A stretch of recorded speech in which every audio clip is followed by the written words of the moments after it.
2020 में तो आपकी 75 सीटें आई, तो ये कम होकर 25 कैसे हो गई? इसके कारण क्या आपके हिसाब से? मेरे भी कुछ इसमें ख्याल है, मैं बाद में करूँगा। देखिए, ये बात तो कोई भी डाइजेस्ट नहीं कर रहा। खास तौर पे बिहार की भी जनता से भी बात की जाए आज भी, तो उनको भी ये पच नहीं रहा बात। और मैं तो ये दावे के साथ भी कह रहा हूँ, जो बीजेपी के या जदयू के सत्ता पक्ष के जो विधायक भी चुनाव जीते हैं, वो भी विश्वास नहीं कर रहे। अच्छा। देखिए, आपने जैसे पहले बिहार के बारे में जिक्र किया, बिहार सबसे गरीब राज्य है। बिहार में कोई उद्योग कारखाना नहीं है, सबसे ज़्यादा बेरोजगारी है और सबसे ज़्यादा पलायन है। और ख़ास तौर पर अगर बात की जाए शिक्षा स्वास्थ्य के बारे में, तो सबसे फिसड्डी राज्यों में से है। लेकिन बिहार की एक खूबी भी है कि बिहार देश का सबसे युवा प्रदेश भी है। तो तकरीबन 60% जो है युवा हैं। जो असल बिहार का जो मुद्दा पूरे चुनाव में था, या कोई भी सर्वेज वगैरह भी दिखाई बेरोजगारी का था, तो बेरोजगारी का था। और पेपर लीक हो, बेरोजगारी हो, करप्शन हो, क्वालिटी ऑफ एजुकेशन की बात हो, शिक्षा की बात हो, पलायन की बात हो, बिहार में 3 कारणों से लोग बाहर जाते हैं: पढ़ाई, दवाई और कमाई। जी हाँ। ये 3 कारण हैं, मुख्य कारण हैं। लेकिन 20 साल नीतीश कुमार जी ने रूल किया और 11-12 साल नरेंद्र मोदी जी प्रधानमंत्री, डबल इंजन की सरकार, एक शुगर मिल चालू नहीं करा पाए। ठीक बात है। और कभी भी इन लोगों के जुबान से बेरोजगारी, रोजगार या सकारात्मक बात, पॉजिटिव बातें बिहार के बारे में कभी भी इन्होंने नहीं कहा। अभी भी प्रधानमंत्री आए तो कट्टे और किसकी बातें उन्होंने की। लेकिन 2020 में सबसे पहले हमने ये घोषणा की थी कि अगर हम मुख्यमंत्री बनते हैं तो पहले कैबिनेट मीटिंग में पहला कलम अगर मेरा चलेगा तो 10 लाख नौजवानों को सरकारी नौकरी देंगे। लोगों ने बढ़ चढ़ करके जो है हम लोगों को सपोर्ट किया। और केवल डिफरेंस जो था 20 में, वो 12,000 वोटों का था, हमारे अलायंस में और उनके अलायंस में। और सीटों की तुलना कीजिए तो 12-14 सीटों का फर्क, 12,000 बड़ा। तो बिलो 1000 वोट्स जो है, हम कई सीटें जो हैं हारे हैं। और लेकिन जब हम 22 में दोबारा बने, आपका परसेंटेज 23% था उस समय भी। उस समय भी हाईएस्ट सबसे ज़्यादा हाईएस्ट हम लोगों था उस समय भी हाईएस्ट था। हाँ, तो उस समय 19 जो लोकसभा के बाद, और उसमें लगभग 8 से 10% हम लोगों ने कवर किया था, जी अगर 19 की बात की जाए तो। लेकिन फिर दोबारा जब हम मुख्यमंत्री बने 22 में, तो हम लोगों ने पहला शर्त ही ये नीतीश जी के साथ था कि भाई, एक तो कॉमनवेल्थ फोर्सेस को देश की गद्दी से हटाना है, दूसरा अगर हम आ रहे हैं तो 5 लाख नौकरियां या 10 लाख नौकरियों की कार्रवाई जो है वो होनी चाहिए, वरना लोग हमसे पूछेंगे कि सत्ता में आए तो क्या किया। और पहली बार आरजेडी ने नीतीश कुमार जी के साथ रहते हुए एजुकेशनल डिपार्टमेंट भी लिया, और वहाँ से तकरीबन हम लोगों ने कई नौकरियों जो है, लगभग उस दौर में 5 लाख नौकरी हम लोगों ने दी, 3.5 लाख नौकरियां प्रक्रियाधीन कराई। हमारे हटने के बाद भी पेपर लीक हुआ। तो मेन मेरा ये कहने का मतलब है कि बेरोजगारी जो था वो सबसे बड़ा मुद्दा था, और लोगों ने बढ़ चढ़ करके, हम तो हर जगह कैंपेन गए, जो लोगों का जो गुस्सा जो सरकार के प्रति रहा, जिन लोगों ने लाठियां खाई, वो लोग नहीं चाहते थे कि एनडीए की सरकार जो है दोबारा बने। नया बिहार बनाना चाहते थे, ऐसा बिहार जो पढ़ाई, दवाई, कमाई, सिंचाई, सुनवाई और कार्रवाई वाली सरकार हो। लेकिन आपको एक शब्द में हम बता देंगे कि चुनाव में हुआ क्या। उस बात का जवाब नहीं आया कि क्यों आप समझते हो कि ये हम ये कह सकते हैं कि लोकतंत्र हारा है, मशीनरी जीती है। लोकतंत्र हारा है, मशीनरी जीती है। मशीनरी जीती है। अच्छा, वो मशीनरी के कई पहलू हो सकते हैं। देखिए, उसके मतलब जो चीज़ें जो उम्मीद लगाई जा सकती है कि भाजपा और ये लोग करेंगे, उन लोगों ने कोई भी चीज़ छोड़ा नहीं। इस चुनाव में करने से। आप देखिएगा जो भी योजनाएं, हमारा जो विजन था, सबसे पहली बार चुनाव में से पहले हमने अपना विजन रखा था कि पेंशन हम बढ़ाएंगे, माई बहन मान योजना भी लाएंगे। ये सारी चीज़ों को देखिएगा तो सरकार ने उसको इम्प्लीमेंट किया। और ये 20 साल से इनको याद नहीं आ रहा था कि 400 से भी पेंशन बढ़ाना है। जब हमने कहा तब इन लोगों ने जो है वो इम्प्लीमेंट जो है किया। लेकिन चुनाव के कोड ऑफ कंडक्ट के 10 दिन पहले 10-10 हज़ार रुपये बांटे गए। यानी वैसे अलग अलग योजनाओं के तहत लगभग 40,000 करोड़ रुपए जो हैं पूरे बिहार में लोग सीधे जो है बांटे गए। आप ये कह सकते हैं कि रिश्वत दी गई है पूरे चुनाव में। लेकिन अभी भी ये बात नहीं समझ में आ रहा। तो फिर आप समझते हो कि ये इस पैसे की वजह से और इस सॉर्ट ऑफ जो राहत दी गई, मतलब एक तो जो 10,000 स्कीम है, तो 1,40,00,000 किसानों को भी दिया गया, किसानों को भी दिया वृद्धा गया, पेंशन, सामाजिक सुरक्षा पेंशन के तहत भी दिया गया, और जीविका दीदियों को भी दिया गया, सबको दिया। महिला रोजगार जो योजना है, जी हाँ, उसके हवाले जो है पैसे जो है जिस दिन वोटिंग पड़ रही है उस दिन भी खाते में आ रहे हैं। जी हाँ, ये वो तो ठीक है। तो आप समझते हो कि इस वजह से लोग प्रभावित हुए? मेरे ख्याल से ये अगर आप देखेंगे तो बड़े इंटरेस्टिंग डेटाज हैं। हमारा वोट बढ़ा है, मतलब हमें थोड़ा सा, हमारा 23% आपका परसेंटेज वही रहा है, थोड़ा सा बड़ा भी है। लगभग 32 लाख वोट हमारा बढ़ा है जी हाँ, पिछले चुनाव के मुकाबले। जी हाँ, जी हाँ। तो बढ़ा है तो मतलब हमको औरों का भी वोट मिला है, सबका वोट मिला जी हाँ, जी है। यानी अगर पूरी गठबंधन की बात की जाए तो 1,90,00,000 वोट हम लोगों को जो है मिले हैं। जी हाँ। अब ये बात ये समझ में आ रहा है कि भाई डेटा अगर आप देखें तो बैलेट में जो पोस्टल बैलेट जो वोटिंग होती है, उसके बाद में अभी चर्चा करेंगे। जी। बट वोट आपका बढ़ा है, इसमें कोई शक नहीं, वोट बढ़ा है एकदम, इसमें शक नहीं। आपका परसेंटेज भी 23% रहा है, और बीजेपी का लगभग मेरा ख्याल 20% है, और नीतीश बाबू का थोड़ा 18% है। वो तो हमें मालूम है।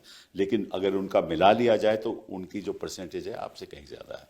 तो लोग ये भी कह सकते हैं कि ठीक है, आप 23% रहे, आप रहे, बाकी लोगों से आपको वोट नहीं मिले। ये एक विषय हो सकता है और जिस पे चर्चा हो सकती है। बट ये भी एक है ना कि 20 साल पुरानी जो सरकार है वो भी ठीक है आपकी बात। और उसकी एंटी इनकम्बेंसी जो है 16% वोट उनको बचाने के लिए नहीं पड़ रहे।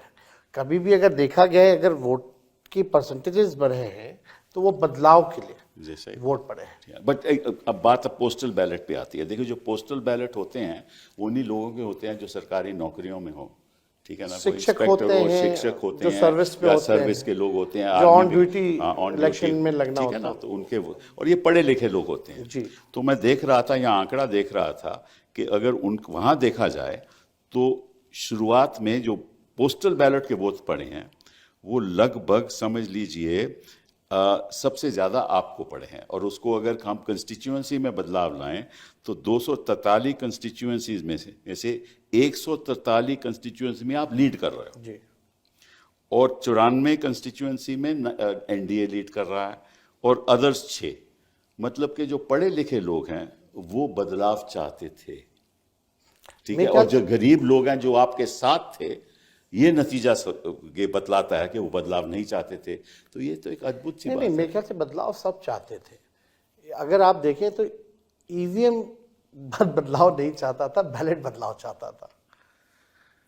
तो आप समझते हो कि ईवीएम में कोई गड़बड़ी है? देखिए, कोई वैसे साइंटिफिक प्रूफ नहीं है, लेकिन I can sense, I can smell कि अदृश्य शक्तियां जो हैं उन्होंने अपना काम किया। अच्छा, ठीक है, अभी सामने एग्जैक्टली नहीं आ पा रहे कि क्या हुआ है, लेकिन आने वाले समय में ज़रूर पर्दाफाश होगा। आप देखिएगा जो इलेक्शन कमीशन पूरी बेईमानी के मोड में थी। इलेक्शन कमिश्नर जो है उन पर कोई कार्रवाई नहीं हो सकती। ये अमेंडमेंट भी आया बिल में। क्यों चेंज किया गया? यानी आप कुछ गड़बड़ करने वाले हो। आप देखिएगा सीसीटीवी जो रिकॉर्डिंग तो थी 45 दिन का कर दिया गया। क्या कारण था इसका? इलेक्शन कमीशन ने जो अनाउंस की जो डेट, ठीक योजना के पैसे मिलने के 3 घंटे बाद जो है वो कोड ऑफ कंडक्ट लगाया गया। जितने भी हमारी शंकाएं थी, कंफ्यूजन जो था, कभी भी इलेक्शन कमिश्नर ने इसको क्लियर नहीं किया। हमारी जितनी शिकायतें थी उसको नहीं सुना गया। तो उसमें इलेक्शन कमीशन ने डिस्क्रिमिनेट नहीं किया। उत्तर प्रदेश से भी शिकायतें आए, उन्होंने नजरअंदाज कर दिया। हरियाणा से आए तो नजरअंदाज, महाराष्ट्र से आए तो नजर, तो वो तो बड़ा इक्वालिटी में है वो, मतलब कि वो सामान्य तरीके से। आप ये कह सकते हैं बिहार चुनाव में लेवल प्लेइंग फील्ड नहीं था। कौन से चुनाव में लेवल प्लेइंग फील्ड थी? किसी में नहीं होता। तो ये जो हालत जो बन रहे हैं, तो चुनाव का कोई मतलब नहीं रह गया, सब कुछ फिक्स्ड है। चलिए, आपको मैं एक आंकड़ा जो मेरे पास है वो आपको बताता हूँ, आपकी राय भी चाहता हूँ मैं, कि अगर जब असेंबली का इलेक्शन होता है, उससे पहले पार्लियामेंट में होता है, फिर असेंबली का इलेक्शन हुआ, तो उसमें जो वोटों का अंतर होता है, हाँ, वो लगभग 3 से 6% तक बढ़ता है जी। और ये मैं आपको उदाहरण दे रहा हूँ, जैसे कि हरियाणा में हुआ 24 में पार्लियामेंट का इलेक्शन हुआ और फिर असेंबली का जब इलेक्शन हुआ तो जो वेट परसेंटेज जो बढ़ा वो केवल 6.2%, और झारखंड में भी वोट बढ़ा 3.5%, और महाराष्ट्र में बढ़ा 12.2%, और बिहार में बढ़ा 15.6%। मतलब के 6 महीने के अंदर 15.6% की बढ़ोतरी हुई पॉपुलेशन में। ये कैसे हो सकता है? ये इसका मतलब ये हुआ कि किसी तरीके से वोटों की संख्या बढ़ाई गई। आपको हम ये बताना चाहेंगे, पहले वोट पड़ते थे बैलेट से भी, तो शाम तक बता देते थे इलेक्शन कमीशन कि इतने परसेंटेज वोटिंग पड़ी है, इतने महिलाओं ने दिए, इतने पुरुषों ने दिए। इस बार तो महिला पुरुष का बताया ही नहीं, और उस दिन 2 दिन तक तो इन लोगों ने वोटिंग ही परसेंटेज नहीं बताया कि कितने वोट पड़े हैं एक्चुअली में। मेरे को प्रेस कॉन्फ्रेंस करना पड़ा, फिर भी बेशर्मी इतनी कि जो दूसरा फेज का चुनाव खत्म हुआ उसके साथ इन लोगों ने इकट्ठे दिया।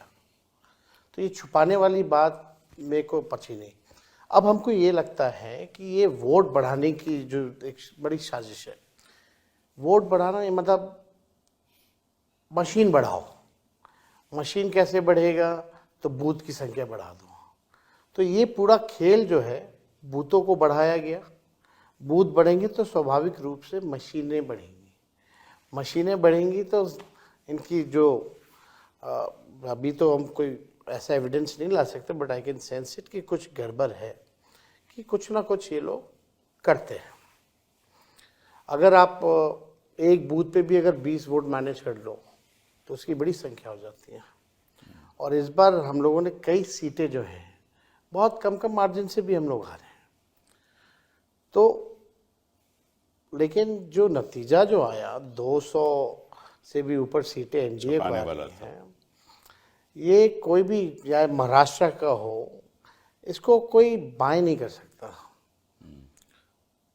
सर्वेज भी होते हैं, सैंपल्स भी आते हैं, तो आप देखिएगा जितना बड़ा आपका जो वोट पड़े हैं आपके इस बैलेट में, उतने कितनी बड़ी एजेंसी हो उससे ज्यादा तो यही तो मैं कह रहा हूँ, जो पोस्टल बैलेट जो वोट हैं वो 1,77,000 लगभग, और जो सर्वे होता है लगभग वो 40,000 45,000 मैक्सिमम का सर्वे होता है। तो अगर सर्वे कहता था, सर्वे भी यही नहीं कह रहे थे कि इनकी 202 सीटें आएंगी 243 में, ये सर्वे भी नहीं कह रहा था। लेकिन अगर आपका सैंपल पोस्टल बैलेट पर 1,77,000 है, जो सर्वे जो करते हैं उनसे कहीं ज़्यादा है, तो नतीजे हैं वो उस तरीके से आए क्यों नहीं।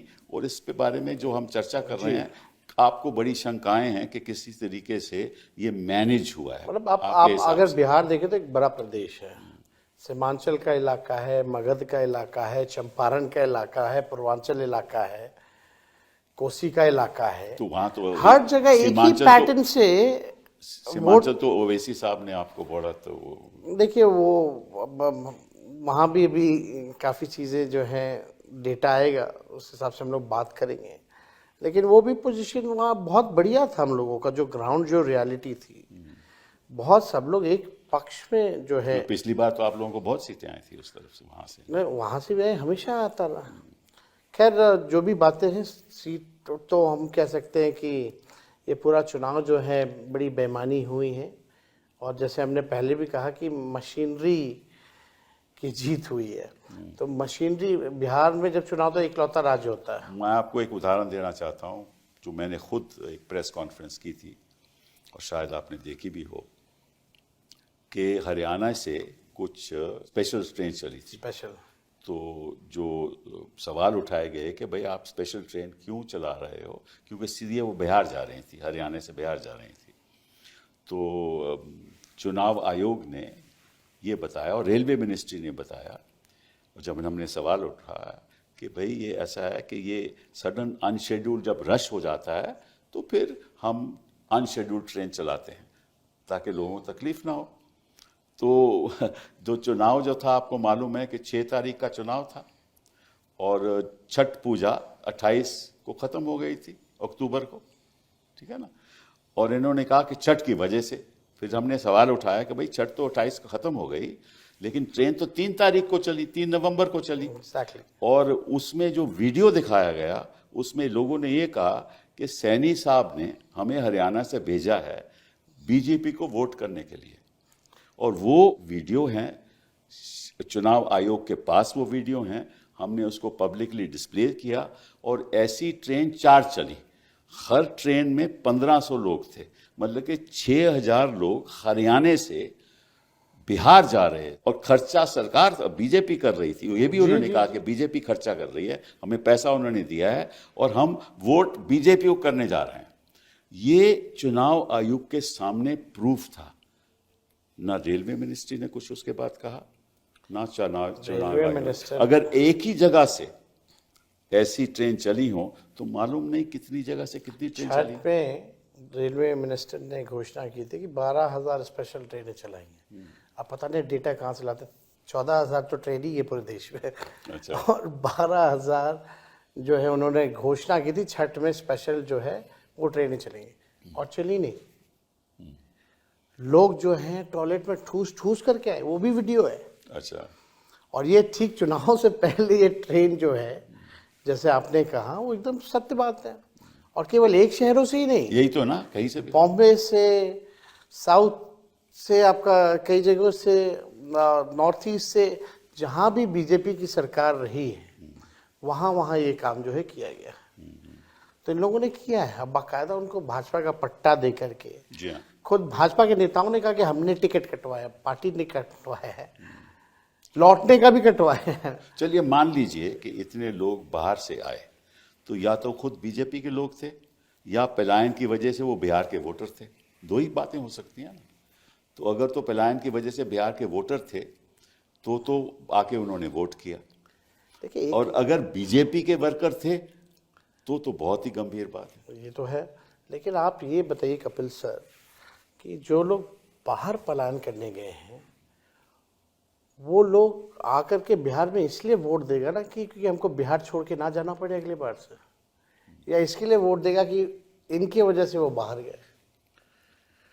जो भी मजदूर, जो भी पढ़ाई के लिए या दवाई के लिए, कमाई के लिए अगर बाहर जा रहा है, अगर वो वोट करने आता है तो वो बदलाव के लिए वोट करेगा, ताकि पलायन रुके, बेरोजगारी खत्म हो, उनको अच्छी शिक्षा मिले, अच्छी चिकित्सा मिले। ये तो ये बात सही है, लॉजिक पर समझ इसमें में और आया। मुद्दा है, इसमें और मुद्दा है कि अगर तो वो बिहारी है जो यहाँ वोट करने आ रहा है, तो पहले वो छठ पे आएगा, छठ पे आएगा ना, छठ पे, तब तक तो वो वहीं होगा। एग्जैक्टली। तो ये ट्रेन तो 3 तारीख चल रही है। देखिए, दिवाली से लोगों का आना शुरू हो इसका जाता मतलब, है। ये तो मतलब है ही नहीं, क्योंकि ये छठ पूजा के लिए तो नहीं आ रहे थे। ये तो 3 तारीख को ट्रेन चली, मतलब कि छठ पे नहीं आए वो, दिवाली सारा लोग का शुरू हो जाता है। ठीक है ना। तो फिर 3 तारीख को जब चली तो इसीलिए आए थे कि भाई, और वो कह रहे हैं बीजेपी को वोट करने आए थे, और चुनाव आयोग चुप है। तो इसका मतलब कि एक साझेदारी है।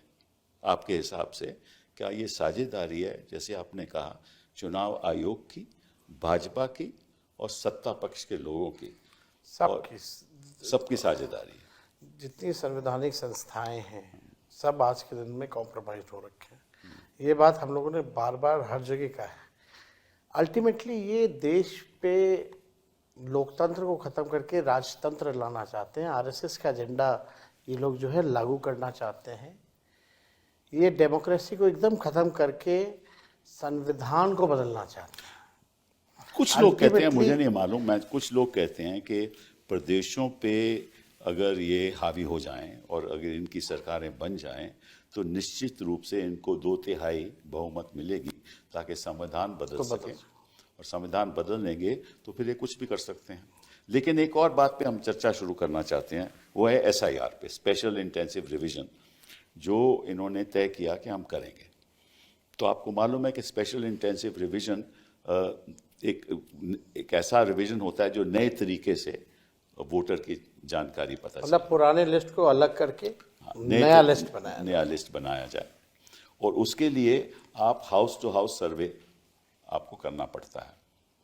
लेकिन इन्होंने वो तो किया नहीं, इन्होंने एक इनोमिनेशन फॉर्म दे दिया और कहिए कि आप इसमें भर दीजिए, और जो जिसके इलेक्टोरल रोल में 2003 के इलेक्टोरल रोल में जिसका नाम है उसको भी भरना पड़ेगा। अगर नहीं भरेगा तो फिर उसका नाम वोटर लिस्ट से कट जाएगा और उसको दोबारा अप्लाई करना पड़ेगा कि वोटर लिस्ट में मेरा नाम आए। ठीक है ना? तो ये विरोध हम वकीलों ने भी किया, कोर्ट ने सुनवाई भी की और अभी बात चल भी रही है। तो इससे हुआ क्या कि कई लोगों के नाम, लाखों लोगों के नाम कटे भी गए, और किसके नाम कटे इसकी जानकारी अभी आपको भी नहीं है, हमें भी नहीं है। और जानकारी कैसे मिले वो तो वक्त लगेगा। इस बीच तो नई सरकार बन गई, तो ये भी एक और तरीका था कि 2 महीने में इसको कराओ, और सभी को मालूम है कि 2 महीने में ये हो नहीं सकता। तो ये भी एक साझेदारी थी आपके हिसाब से? आपको याद है जब ये अनाउंस किया गया कि बिहार में एसआईआर जो है लागू की जाएगी, उसके 2 दिन बाद ही हमने प्रेस कॉन्फ्रेंस करके इसका कड़ा विरोध किया, क्योंकि फरवरी में लिस्ट आया हुआ था और एक सामान्य प्रक्रिया है। जिनकी मृत्यु होती है उनका नाम काटा जाता है, जो 18 साल के ऊपर होते हैं उनका जुड़वाने का वो सालों भर चलता है, कोई ऐसा नहीं कि नया कोई बात है। फरवरी में एक लिस्ट आई हुई थी, और फरवरी और एसआईआर का जो लिस्ट में जो डिफरेंसेस आप देखेंगे, मरे हुए लोगों का या अनट्रेसेबल लोगों का या डुप्लीकेसी की बात अगर की जाए तो बड़ा ह्यूज डिफरेंस था। आप तो सर केस लड़े, यू नो एवरीथिंग, लेकिन हमारा ऑब्जेक्शन ये था कि भाई उस दौरान एसआईआर आप कर रहे हैं जब बिहार में फ्लड है। जो अपना जान बचाएगा, जो अपना घर बचाएगा, कि वो डॉक्यूमेंट जमा कराता चलेगा ब्लॉक ऑफिस। हाँ, बिल्कुल सही। तो सवाल तो एक तो टाइमिंग को लेके था, अगर आपको कराना था तो आप लोकसभा के बाद ही ये प्रक्रिया चालू कर देते हैं। और इंटरेस्टिंगली जो सबसे बात जो खटक के आई, कुछ दिन पहले इलेक्शन कमीशन ने ऑल पार्टी मीटिंग बुलाई थी बिहार के लोगों को, इसके बारे में कोई जानकारी नहीं दी। आप कम से कम पॉलिटिकल पार्टियों को लूप में ले लेते, डिस्कस कर लेते, और हम लोग भी सहयोग करते हैं। 2 महीने में ऐसे कि इतनी गहराई से कभी हो ही नहीं सकती। बिहार में ऐसे डॉक्यूमेंट जो एसआईआर के लिए जो 11-12 जो डॉक्यूमेंट जो मांगे जा रहे थे 11-12, वो आप समझिए कि उनके पास है ही नहीं। कैसे होंगे? जो गरीब हैं वो कैसे होगा? गरीब के पास तो पासपोर्ट होगा नहीं, और जो गरीब आदमी है जिसके पास सरकारी नौकरी नहीं है तो उसका पेंशन का कोई वो नहीं होगा, कुछ नहीं, कुछ भी नहीं होगा।